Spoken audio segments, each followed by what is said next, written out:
ভালো আছেন সবাই? সবাই পাশে থাকবেন, সবাই দোয়া করবেন।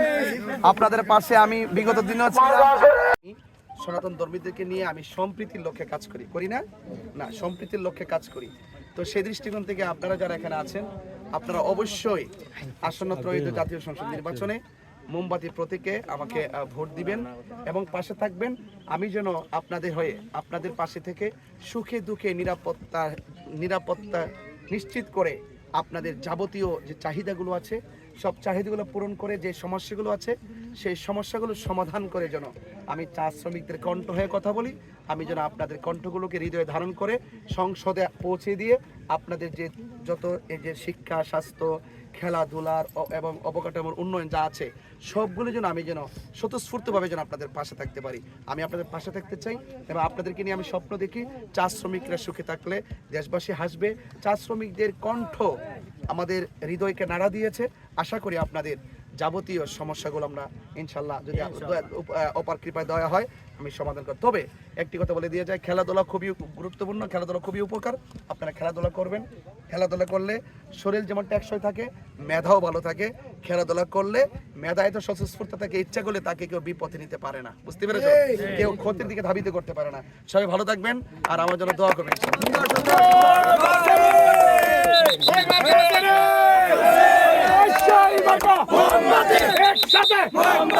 রাস্তার কথা আর দ্বিতীয়বার বলতে হবে না, এগুলো ইনশাল্লাহ হয়ে যাবে। মসজিদের কথা বলেছেন, 3 তালা মসজিদ করা হবে। এটা অবশ্যই সামাজিক সিদ্ধান্তের মাধ্যমে আপনারা এই মসজিদের কাজ শুরু করেছেন। তাহলে অবশ্যই এটা সওয়াবের কাজ। মসজিদ একটা নির্মাণ হচ্ছে, এটা সওয়াবের কাজ। অবশ্যই শুধুমাত্র এমপি হলে না, এখানে মনে করেন এই মসজিদ আমরা যত জনম পর্যন্ত এই পর্যন্ত এসেছি, আমরা অনেক সময় আমরা এমনিতেই আমরা মসজিদে দান করে থাকি, করি না? এবং যখন বন্যা হয়, বিভিন্ন ধরনের সমস্যা হয়, আমরা বন্যার্ত মানুষের পাশে আমরা মানবিক যোদ্ধা হয়ে ত্রাণ নিয়ে যাই না? আপনারা দেখছেন না? সুনামগঞ্জ গিয়েছি, সাতকারে গিয়েছি, লোহাগাড়া গিয়েছি, তারপরে পরিচং গিয়েছি। যেখানে বন্যা হয়েছে, মানুষ বিপদে পড়েছে, সেখানে কিন্তু আমরা গিয়েছি। তবে এতটুকু বলতে পারি যে মানুষের জন্য, মানুষের জন্য। এই জন্য অবশ্যই মসজিদ আল্লাহর ঘর, সেই ঘরে সহযোগিতা করা অবশ্যই আমাদের জন্য নৈতিক দায়িত্ব। এবং গ্রামের ভিতরে যে আঞ্চলিক যে রাস্তাগুলো আছে, এই রাস্তাগুলো ইনশাল্লাহ আল্লাহ যদি আমাকে দয়া করেন, এই সমস্ত বিষয়াদিগুলো অবশ্যই আপনারা না চাইতে যেন আমি করতে পারি। আপনার এই কাজগুলো করে যেন আপনাদের বিশ্বাসী হতে পারি, সেই দোয়াটুকুন করে আপনাদের সমর্থনটুকুন মোমবাতি প্রতীকে আমাকে ভোট দিয়ে জয়যুক্ত করে দেখুন, একটু প্রমাণ করুন যে তাহিরি হুজুর এখানে এসে যে কথাগুলো বলেছিল আসলে সেই কথার বাস্তবতা আছে কিনা। আমি বড় বড় লেকচার, বড় বড় ডায়লগ দিতে চাই না, আমি কাজ করে প্রমাণ করতে চাই যে না, একটা মন যদি থাকে মানুষের পাশে থাকা যায়। কথা বলেন ঠিক না বেটে? এটা হলো মনের ব্যাপার, এটা হলো নীতির ব্যাপার। নীতি যদি ঠিক থাকে তাহলে প্রেম নীতি প্রতিষ্ঠিত হয়ে যায়।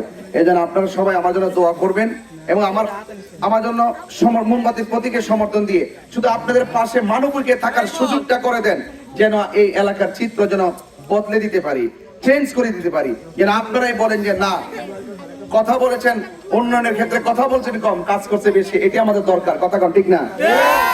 আপনাকে বড় বলে বড় সে নয়, লোকে যারা বড় বলে বড় সে হয়। কথাই নয়, কাজে বড় হতে হবে। কথা বলেন ঠিক না বেটে? আপনারা আমার জন্য দোয়া করতেন এবং আপনারা ভালো থাকবেন। বাজার ব্যবসায়ী যারা আছেন সবাইকে আমার পক্ষ থেকে আন্তরিক অভিনন্দন এবং মোবারক জানাচ্ছি। এবং মসজিদের জন্য প্রস্তাব করেছেন, আমাদের প্রতিনিধি আছেন, ওনার সাথে একটু যোগাযোগ করবেন।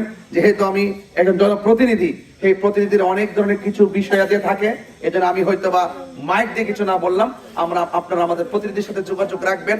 অন্তত পক্ষে শুধু এমপি হওয়ার আগে যেন আমরা কিছু দিয়ে শরীক থাকতে পারি, আমার ব্যক্তিগত পক্ষ থেকে যেন কিছু দিয়ে শরীক থাকতে পারি, এটাই আমার জন্য সবচেয়ে বড় কথা। আসসালামু আলাইকুম ওয়া রাহমাতুল্লাহি ওয়া বারাকাতুহু।